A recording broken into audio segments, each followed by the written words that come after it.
Here's what you need to know before deciding between SAT and ACT for your test prep. So you're watching this video because you're wondering which test should I take. And on every college info session, even the Ivy League info session that I've attended, they all say the same thing. Submit either SAT or ACT, whichever showcase your strengths. So not a single officer said, oh, submit SAT score only. They all said we equate both exams, so they both value SAT and ACT on an equal weight. All right. So for SAT, these top schools are essentially super scoring the results.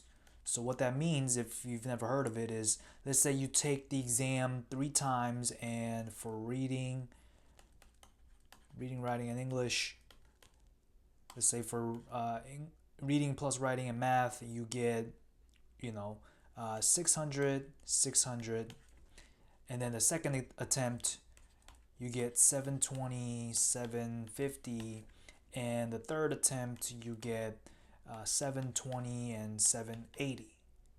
Or actually, let's do 700 and 780. So in this case, what superscore means is the colleges are going to take the best score out of all the attempts. So they're going to take this score from your second attempt and the third math score. Now with ACT is a little bit different. ACT, they don't see the test results at all. So let's say you get overall, 30 and then 34 and 33. They don't have access to all of these test results until you choose which one to send. So obviously you want to choose the highest score to send. So that's essentially the key difference. So like I said, all scores from your SAT attempts are sent automatically. ACT, you pick and choose. You pick and choose the best performing test to send. And for SAT, you can super score. But for the ACT, you send the whole test score. So for example, let's say you took 2 tests, you got a 34 and a 33. But for the 34, let's say you got 36, 36, 32, 35. And then for the 33s, you got all 33s across the sections.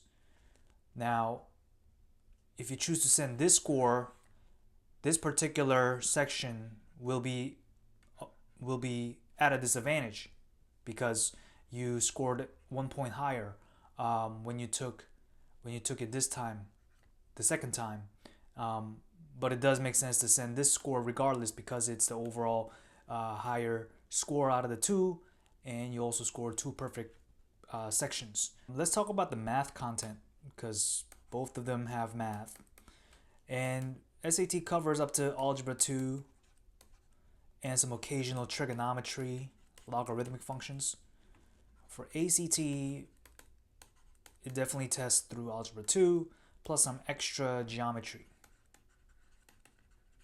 And when it comes to the test section, you notice that ACT has 4 sections, while the SAT pretty much has 2, which is English, reading, writing, math. ACT has English, math, writing, and science. This is key. This is the key differentiator aside from the scoring report.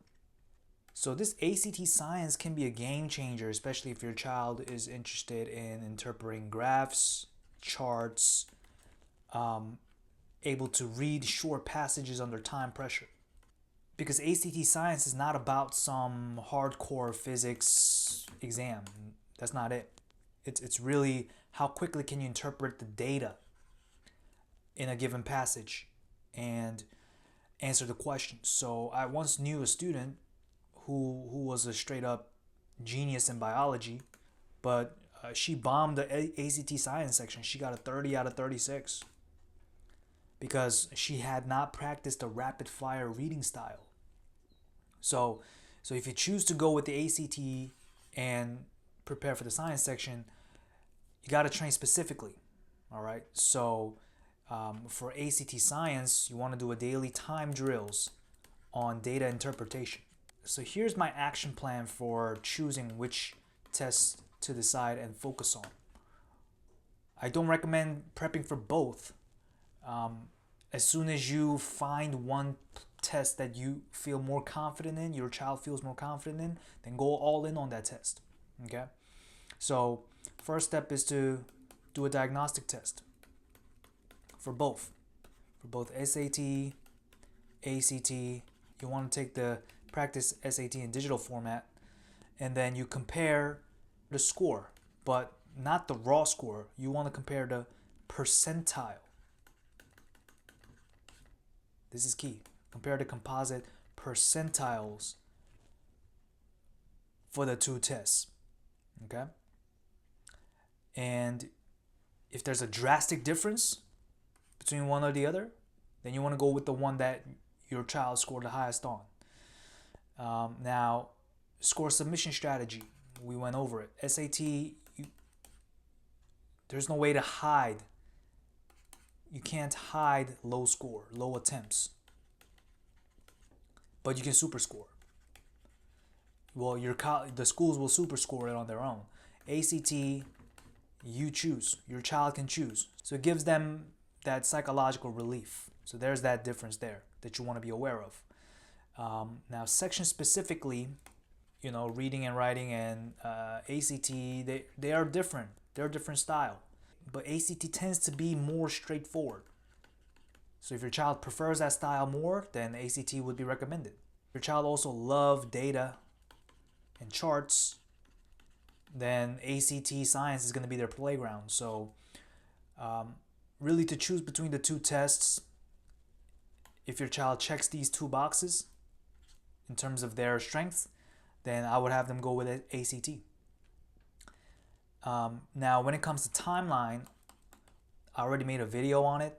Essentially, earlier the better. So if you want an in-depth guide to how to prep for the standardized tests, what's the timeline, I'm going to put it inside this video. So go ahead and check it out. And so bottom line is ACT versus SAT comes down to personalized strategy. What does your child respond better to upon taking the practice tests?